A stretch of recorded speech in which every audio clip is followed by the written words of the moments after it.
morning, class. My name is Oliver Weah. I am a 26-year veteran of the middle school classroom, and you are listening to episode 13 of Middle School Madness, a podcast about teaching and things that are interesting to teachers. Today on the show, pay scales. Is there a perfect pay scale, and what would it look like? Should there be a national pay scale? And why are teachers asking for $60,000 for a starting salary in 2024? If you would like to leave a comment, you can email me at wieheog@gmail with any questions or comments. So now, let's meet our guest from the land of TikTok who goes by the name Teacher Pay with K. Kay is a teacher from the Garden State, New Jersey. She is her union president and currently has, and Kay, I have revised this now 3 times, right? Because you keep getting more subscribers Yep. to 20,900 followers on TikTok and is climbing close to 700,000 likes. Kay, thanks for coming on the show. Hi, it's so great to be here. You can call me Kristen. That is my name. I go by Teacher Pay with K on TikTok, but yep, I am Kristen. All right, Kristen. Well, hey, before we discuss pay scales, steps, raises, increments. And, I wanted to let you know that we're going to finish the show with TikTok trivia with Kay, where we're going to ask you some questions about your early videos to see if you know the answers to that. But now let's learn a little bit more about you. So, Kristen, how did you get to where you are today in teaching and in the union world? So I grew up in a family where my mom was a teacher and obviously in her union, and my dad is in a construction related field and also was always in his union. After college, I ended up moving down to North Carolina and started teaching there. And North Carolina is a right to work anti union state. And it was a very eye opening experience for me. I remember my first year teaching, I would call my mom up, just like complaining about everything that had happened. We'd have like hour-long staff meetings. It was crazy. And my mom would say, "Well, they can't do that. Read your contract. What does it say? Or go to your building rep." And I'm like, "Mom, I don't have any of that. Like, I don't have a union contract. I don't have a union rep." So I made it 5 years down there and then eventually moved back to New Jersey. And as soon as I got a teaching job in New Jersey, I went to my nearest building rep and said, "Oh my gosh, I'm so excited to be involved." And I became a building rep, I think 3 weeks into my school year. That's fantastic. Yeah, I mean, it was pretty great. And then, coming from a strong union family, I obviously understand the importance of it. And then that, was really hit home when I was teaching without a union in North Carolina. So I've always been involved. I was a building rep for 4 years, and then I actually got elected president of my union before I was even tenured in my district, which is not a story you hear often. Yeah. No, you don't. You don't. That's pretty young to be a president. Yeah. Yep. I mean, I'm in my 12th year teaching. I have been president for 2 years now. So, yeah, the end of my fourth year, I ran, got elected. And it's just, I don't know, uphill, downhill, whatever. I'm on a hill working right now. And that is the joy, I think, of doing union work. I mean, you're always working, you're always helping somebody out, and you're always pushing something up a hill. Yes, definitely. Well, that's pretty good. You must be a really strong advocate then for the people in your district to see a great quality in you of leadership. So you started your TikTok page, right? Hmm. And then on December 30th of 2022, you posted a video about teacher pay in Ohio. It got 95,000 views, 6,000 likes, over 1,000 comments. Hmm. This seems to be like a light bulb moment. You hit upon something in this video. Take us through this video and then like what happened next for you for your life on TikTok. Yeah. So, what's actually really interesting is that there was a video before that one where I had stitched somebody talking about the proposed legislation nationally to increase starting teacher pay to $60,000. And I've got some criticisms of the bills. Obviously, I think teachers need to be paid more. And I made a video just going in depth about it.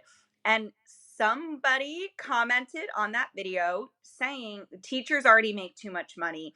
I know kindergarten teachers in Ohio who make six figures. And I said, I don't believe you. So tell me what districts that these people work in, and I will pull up their pay scales and I will prove that you're wrong. And she went for it. She gave me a list of districts in Ohio, and I said, okay, bet.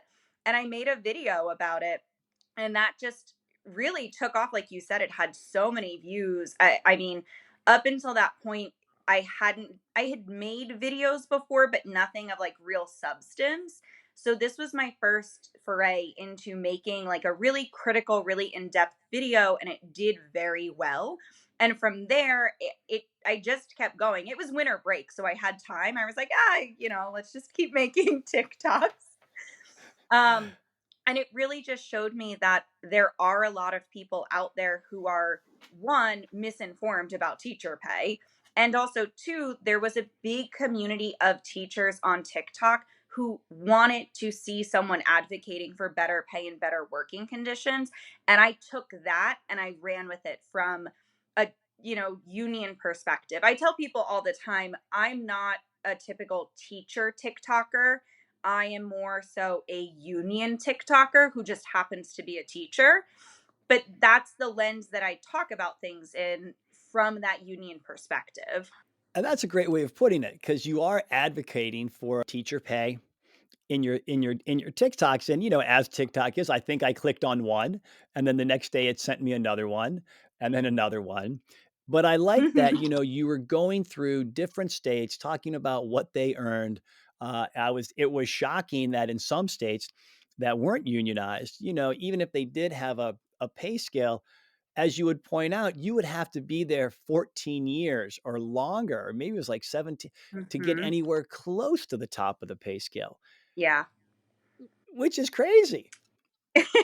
Yes, and I think especially having worked in North Carolina for 5 years, I grew up in New Jersey. I was very familiar what being a teacher in New Jersey looked like from, having a mom that did it, and then going to North Carolina, seeing that perspective and then coming back up here. I do think that teachers in anti-union states or in right to work states don't understand the power of collective bargaining. And I Correct. also think that teachers in states that allow collective bargaining don't understand what it looks like to not have that. The North Carolina teacher pay scale, I tell people all the time, it maxes out after 25 years lower than what most starting pays are in New Jersey. I mean, I got, I think, close to a $20,000 increase just from moving from North Carolina to New Jersey. And people will often say, oh, well, that's because the cost of living is higher. And it's not that much higher. It's not $20,000 higher. No, no, it is not. Because I remember going to in Pennsylvania, we would have our leadership training with PSEA, Hmm. Pennsylvania State Education Association in Gettysburg. And they would bring up North Carolina. They say, look, you go to North Carolina, it's a one-page contract. That's pretty much what you sign. And which was Yep. wild because I ended up getting into negotiations and I ended up looking into pay scales and steps, raises, increments, all of these things. And I'm like, this is absurd. Like really can't be. Yep. And lo and behold, the next fall, who comes to Seneca Valley but a teacher who had worked in North Carolina? And they're like, yeah, it pretty much is a one-page contract. It's very simple. I have my one-page contract from when I was teaching down there, and I bring it to new teacher orientation and I say, this is the difference that a union makes. Yeah, and it really is true.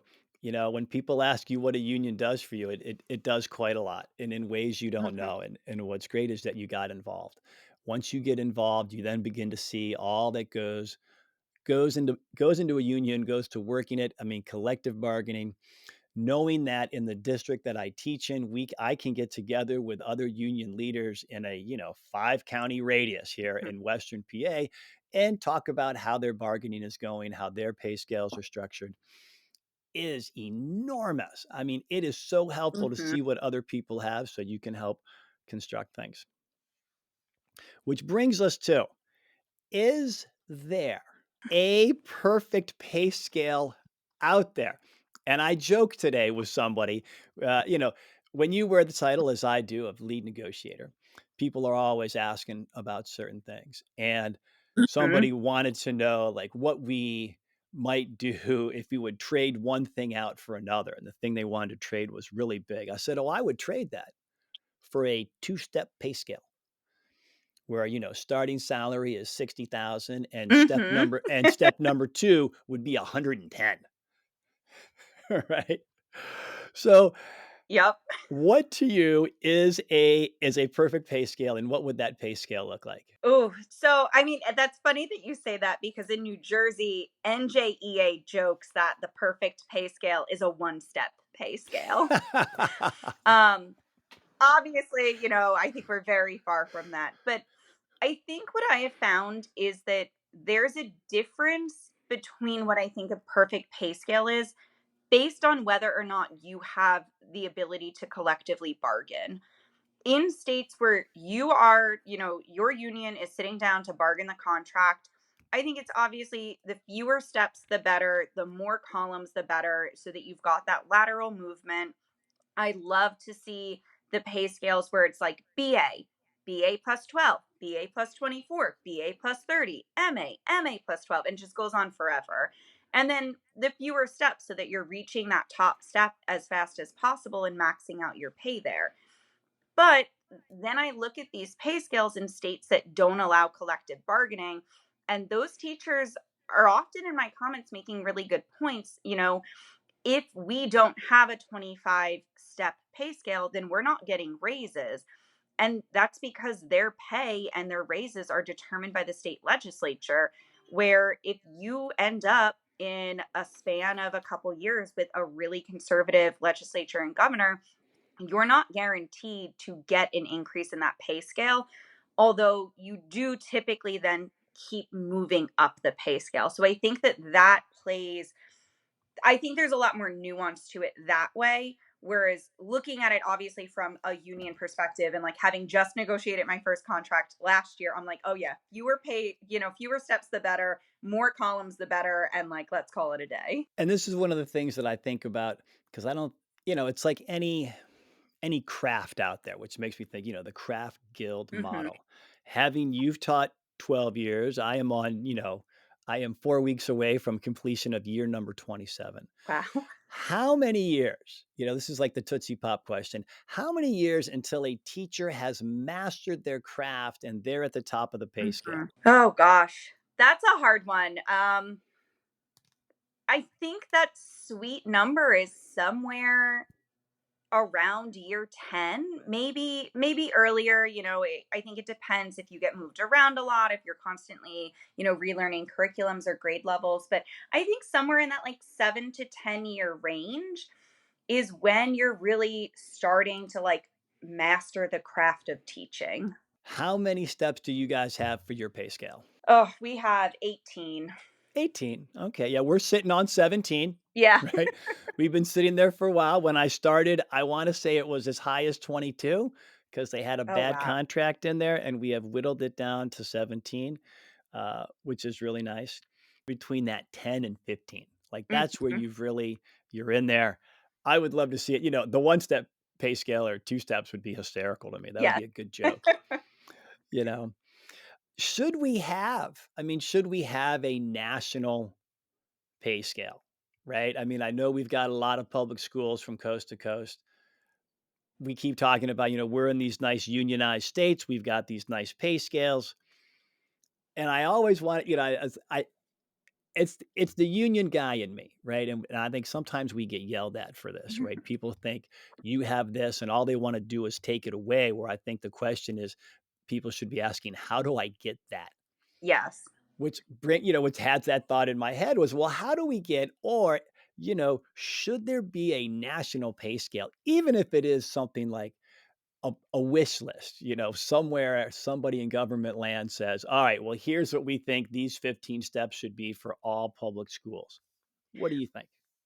My issue with that is just that the cost of living is so different everywhere. And even in my videos, when I do individual pay scales, I do try and compare the first step pay to what the average rent is in that area because sometimes it's surprising. You'll find pay scales where it looks like a really strong pay scale and really good wages, But because rent is so high in that area, a first year teacher spending 60% of their pay on rent.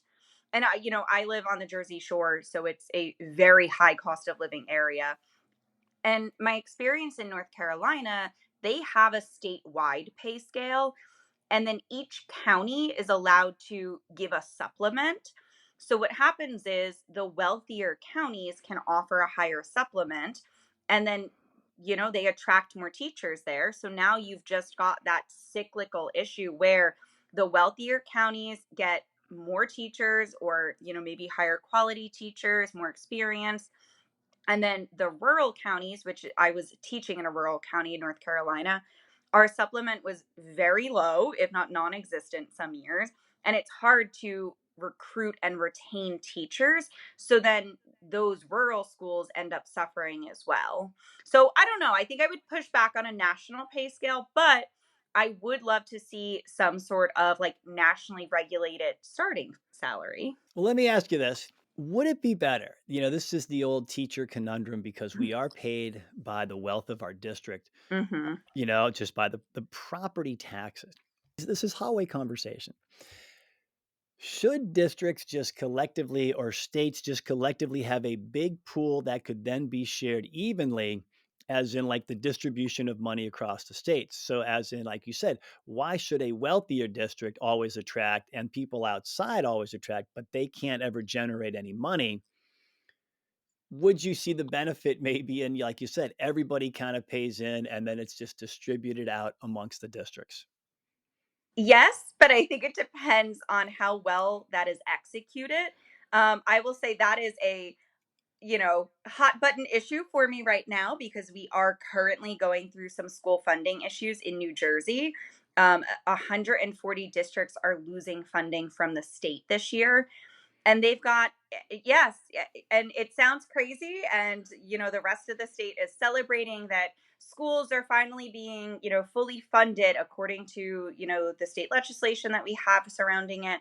But there's 140 districts losing funding because of a very, very complicated funding formula that is in theory supposed to address this and supposed to equalize what districts are getting, and it's not being updated regularly, it's not being executed well, and then we run into these issues where you know it, districts of all sorts of demographics are losing funding, so it's like still not being equal. So if you were put in charge of the state of New Jersey, you're the governor, I guess, yeah, maybe you have total control or all houses of the government or for teacher pay with K. What would you do?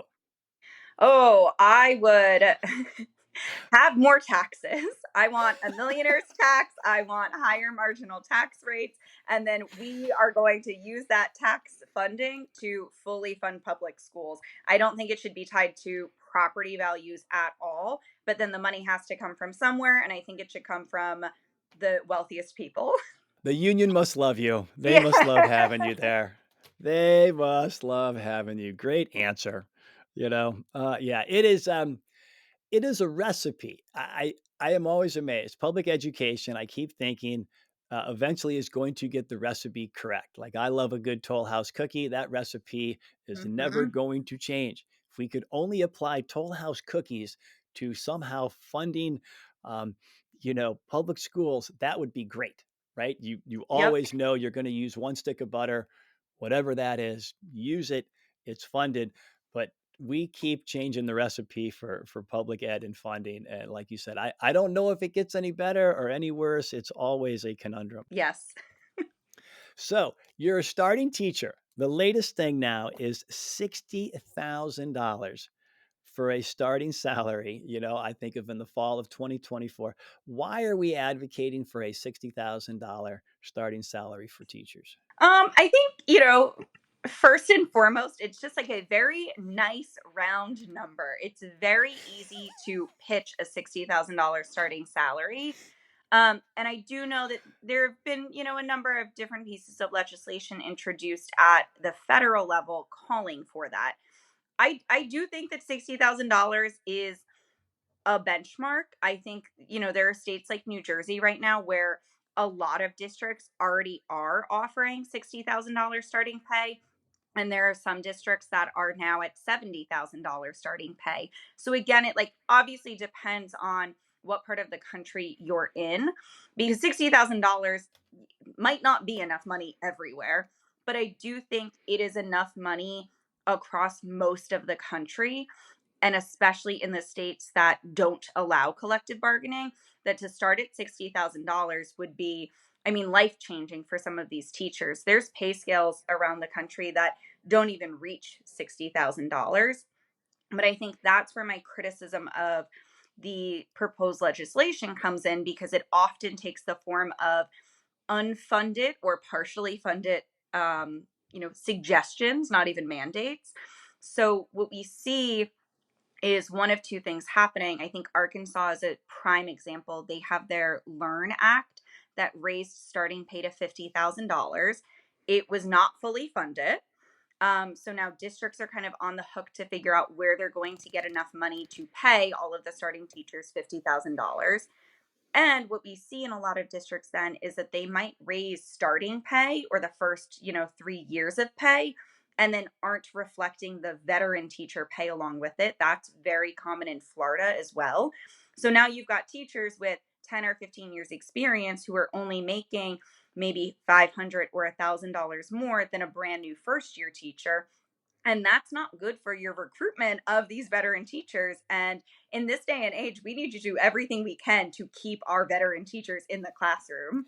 So I think 60,000 is a good number to call for. But again, it just comes down to the execution of how you would pull that off. With $60,000, are you sending a message that teaching is a profession worthy of getting into? Yeah, I think so. I think it makes it more of a professional career, because you have to.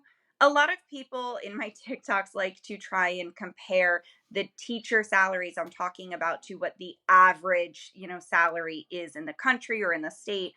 And what I think those people, forget is that teachers are highly educated and highly qualified for their position. At a minimum, you've got a bachelor's degree and probably multiple praxis tests under your belt. You have a teaching certification.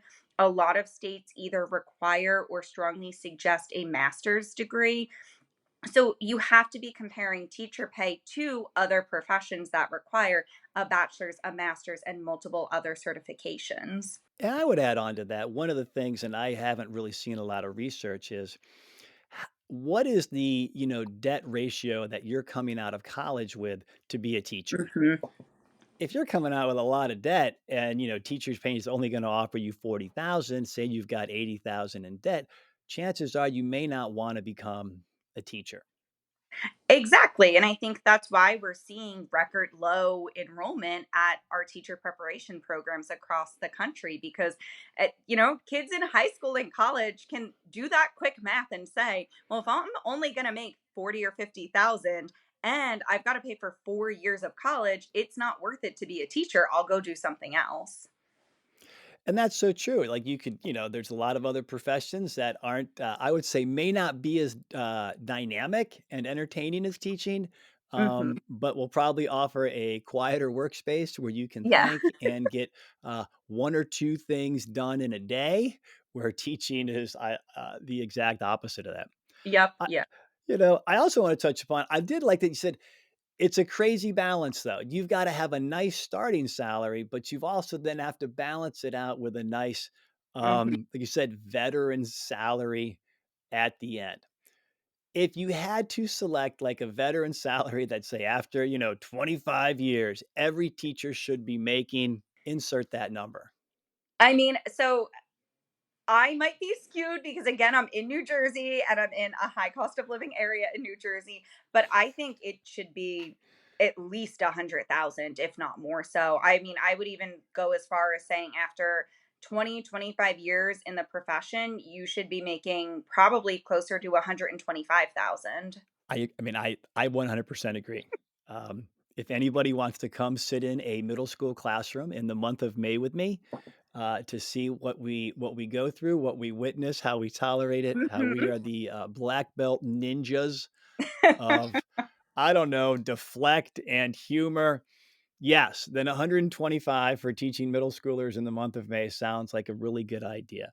I've always been amazed when people have stepped into the classroom and they're like, "Oh, wow, you make that look easy," right? Like, who can't do that? And it's like, well, you're welcome to come back and, talk to the kids about what you do. And, in the few times that I've had people from the industry of TV and film come in, they last about 5 minutes.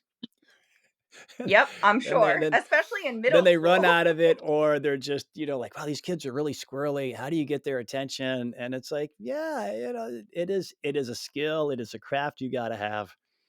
I like the idea. Start at 60,000, finish at 125. And I don't know if you've got your, as you can see from my hair, Yeah, this is what middle and school that's not does too. crazy after. All right, Kay, it is now time to play TikTok trivia with Kay, where we're going to quiz you about some of your first couple of TikToks that you made. Oh gosh, okay. Okay, are you ready? You sound like you're ready. Here we go. Yeah, Question number one. On your very first TikTok, how many likes did it get? Did it get 2 likes? Did it get 3 likes? Or did it get 17 likes? I think it got 3 likes.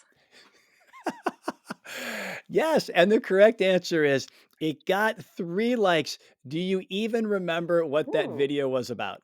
I know it was either a knitting or crochet video, but that's all. Which, of course, opens up a whole nother line of question. You started a TikTok channel called Teacher Pay with K, and you're doing crocheting. No, the name Teacher Pay with K came way later. I initially started the TikTok page as Crochet with K, and I Oh, really, really wanted it to be a crochet and knitting page. that I is. didn't change my TikTok name to Teacher Pay with K until well after that December 30th video. Oh my gosh. Well, you had me fooled because I Yep. really was thinking, wow, she knew she was going to talk about teacher pay, yet she's doing all this crocheting. No. That is really funny. Really funny. Okay. Question Mhm. number two to crocheting with K. How many hats did you make out of one ball of yarn? Did you make 2 hats? Did you make 3 hats? Or did you make 4 hats? I think it was 4 hats because I think 2 of them were maybe baby hats. And the correct answer is yes, you made 4 hats. And then do you remember what you did with the hats? I probably donated them because that's what I do with most of them. I still crochet with K. That's great. Okay, Yeah. final question to my New Jersey teacher advocate here. You posted a video on April 27th in 2022. It got over 27,000 views. What was this post about? Wait, there's no answer choices? No, no, I have not. I'm a mean teacher. I'm not giving you 3 answers. You have to search your memory banks. You've created hundreds of videos on this specific one. In April 27th of 2022, you created a video that got 27,000 views. Name that video. Oh god, I have no idea. I would have to guess it would be a teacher pay scale from somewhere, but where I have no idea. I will give you a clue. It was about an object you found. Oh, the globe that I found testing. Yeah. You made a TikTok about a globe. Nothing had to do it didn't have to do anything to do with crocheting or the Kansas City Chiefs or teacher advocacy. A globe garnered you 27,000 views. Yeah, I think I made a couple videos about that globe because I really wanted to figure out how old it was. Do you remember how old it was? Yeah, not that old. I think like 2003 or 2004. Yeah, I think your graphic said between like Mhm. 2003 and maybe 2006 if I remember correctly. Yeah, that sounds right. Well, Kate, thanks for playing TikTok trivia with us. As we say, there is the sound of the bell. It is time to shut down the smart board, turn off the lights, and leave the greatest playground in the world, your classroom. Kristen, I keep calling you Kay. Sorry. Kristen, I'm so glad you became a teacher because, frankly, the world needs good teachers and the world needs really strong union leadership. Thank you. Thanks for listening, everybody out there, and we will see you guys in the hallway.